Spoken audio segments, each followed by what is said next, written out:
The purpose of this video is to show the new budget change features in JobRunner. Again, this is only a JobRunner feature. It does not affect Floor Manager in any way. Furthermore, if you're in a hybrid environment with JobRunner where you do mostly hard contract, but yet you also have a retail showroom, please note that this budget change tool is only relevant to percentage of completion jobs in terms of the revenue recognition methodology. So percent complete, Floor Manager does not have percentage completion functionality anyway. So it is a JobRunner feature limited to jobs designated as percent complete.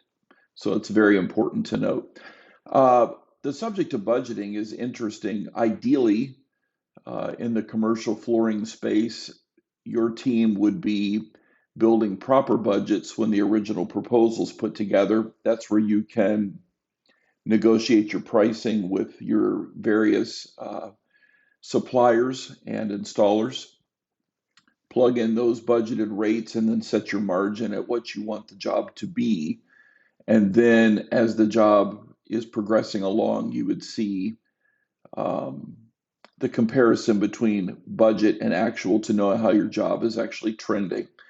There is another video for this release of JobRunner that gets into some of the changes we've made to the projected profit column and when the actual cost on the order updates. So I encourage you to go watch that as well. It is a very good change, and we think it'll make auditing that a lot easier for everyone. But this video is to focus on the budget change tool. So if I look at this job, the overall budget is $26,746.72. The projected would be the same because we've not done any cost verification. And it has one accepted change order that is in progress here. So we'll take a look at that.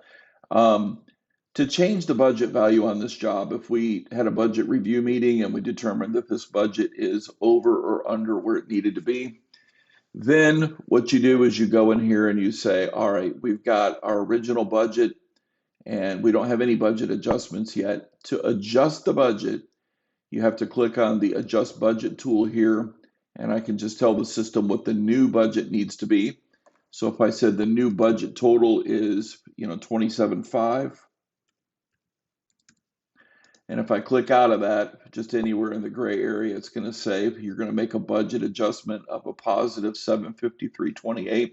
If you know you just need to run your budget up $800 or whatever, you can also plug in a positive $800 here, and it will alter the overall new budget total. And I'm just going to say job was under budgeted.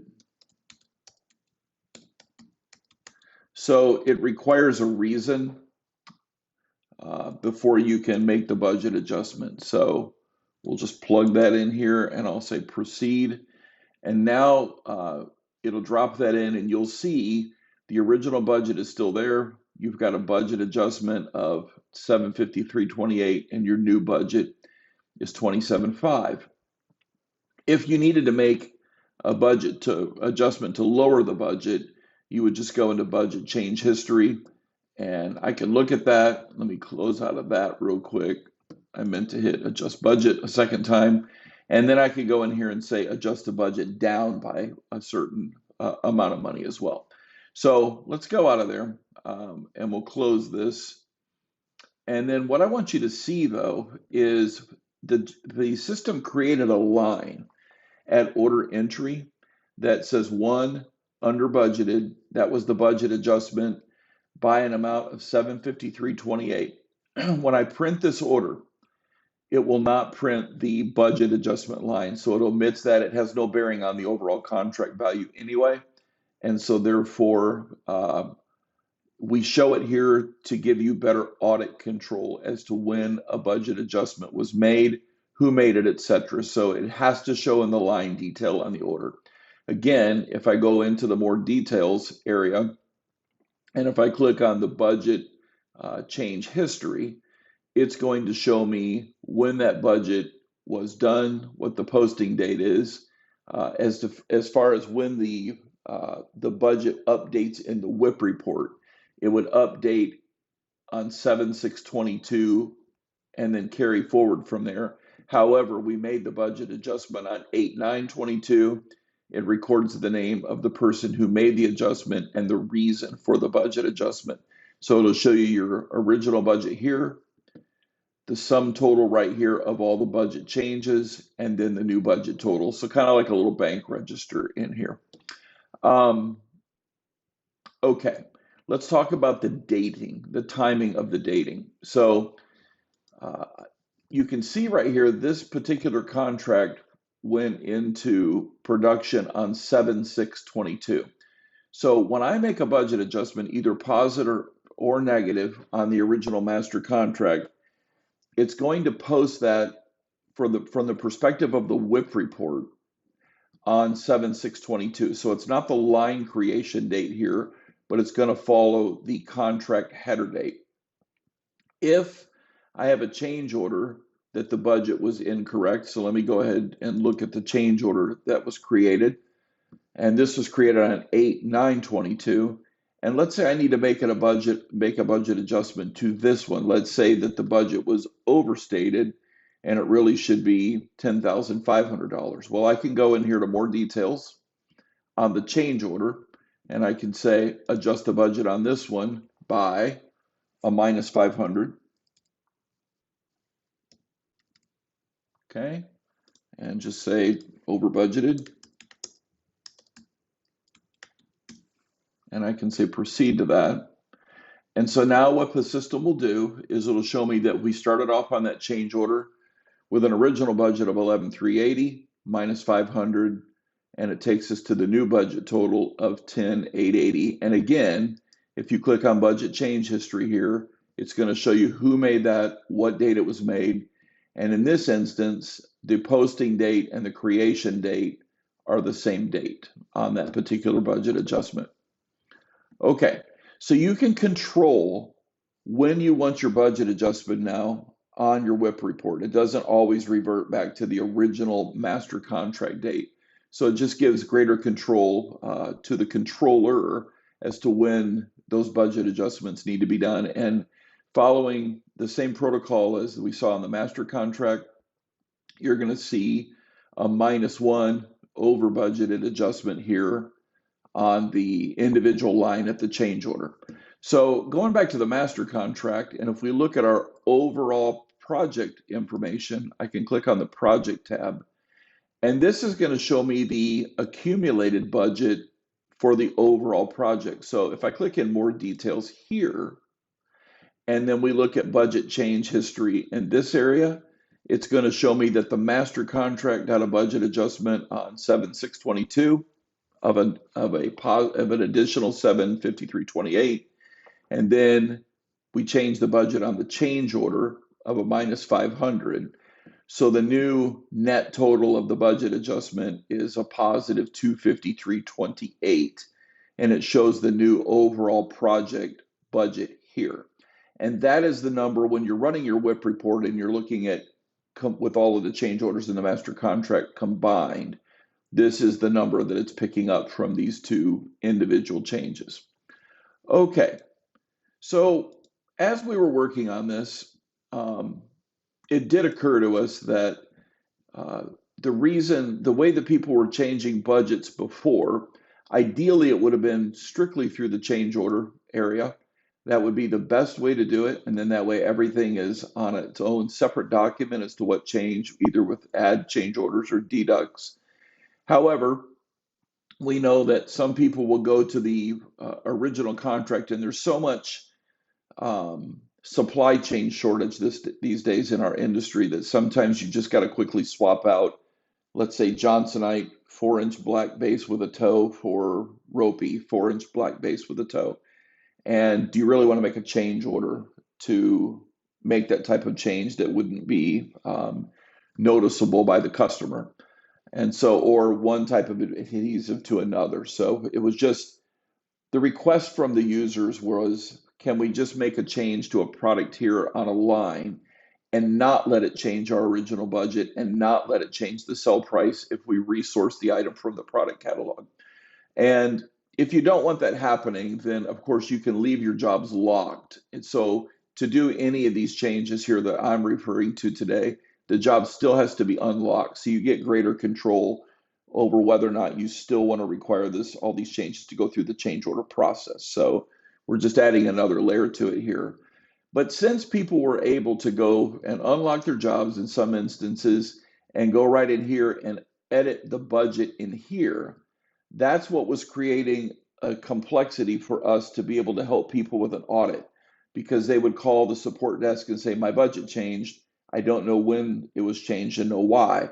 And so we certainly had the line flags that if a line got edited in some way, that it would show you a red flag, but that would only record the previous change, or what was changed from the previous rendition. It didn't keep a complete log every time a budget changed on a line. So we were really excited about what we're doing to make an auditable history of the budget changes. However, as we were testing it and trying to imagine the pushback that we would get from users, we determined that you might go in here and change it here for the purposes of letting the price flow to the purchase order. So we understand that a line change now, if I go in here and I click on a line where no purchase order has been made, so you see the red X on the line, if I make a determination here that this product is really going to cost me $19.25, I can still click on it in the individual line and I can modify the amount of money or the unit price value that's going to go to a purchase order to $19.25. And let's read this message together. You're attempting to modify a budgeted cost on an existing contract. Please be advised that you can enter a price change in the screen and the newly entered price will transfer to the purchase order. So it's going to take $19.25 to the PO. Once a modified price is present, the field will shade yellow, informing the user of that modification, and we'll do that in just a moment. The original budgeted value will always display, but you can click on the field again to see what the cost was changed to. Please be advised that the overall job budget for the purposes of the WIP report is no longer affected by a line level price modification.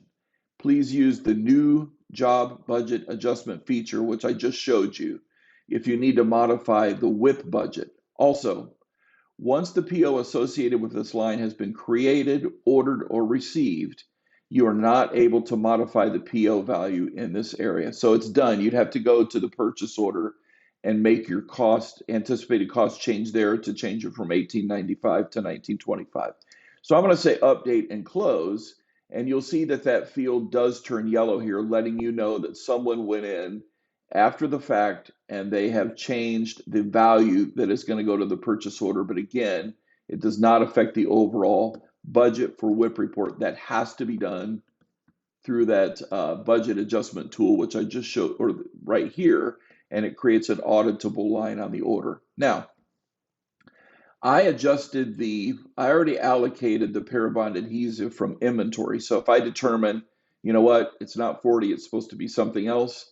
And if I click on that, it's going to say this line was either transferred to a PO or allocated from inventory. If it was transferred to a PO, please make the adjustment directly at the purchase order. So again, if you've allocated from stock or if you've already made a purchase order on a line, it won't let you go in here and change the value to be transferred to the PO. Kind of makes sense because those events have already occurred. The PO has already been made, or the allocation from inventory has already been completed. So it wouldn't make sense to go in here and allow the value to flow to the PO to be changed at this point. That's already in the rearview mirror. So on the labor, what have we done here? So you can also click on the labor, and it's going to throw up a similar message that says, hey, you can change the price on the screen and the newly entered price will transfer to the work order. So similar functionality, but it's just talking about the work order instead of inventory or the PO. So I could go in here and change this to $275, which would be the new installation price, and I can say update that and close it. And again, that will turn yellow. And then if I click on that, I can always go back in and look at it a second time and see what it was changed to. If the work order had already been created in here, it's going to tell you you've got to go to the work order and make the change because it's already been sent to an installer work order. So that pretty much covers how we're adjusting budgets. explains the difference between the overall budget adjustment tool, how it gets audited, and then we still explain and allow the flexibility for the sales staff to change the values on individual lines. And it's particularly important for companies that have centralized purchasing, where the sales rep needs to be able to make this change here if they don't have permission to go on into the purchase order and make the modification there. So we hope you like it. We know it's going to really cut down on tech support and questions and make it far more auditable for the salespeople when they're looking at their jobs. Thank you very much for being the very best part of Pacific Solutions, and have a wonderful day.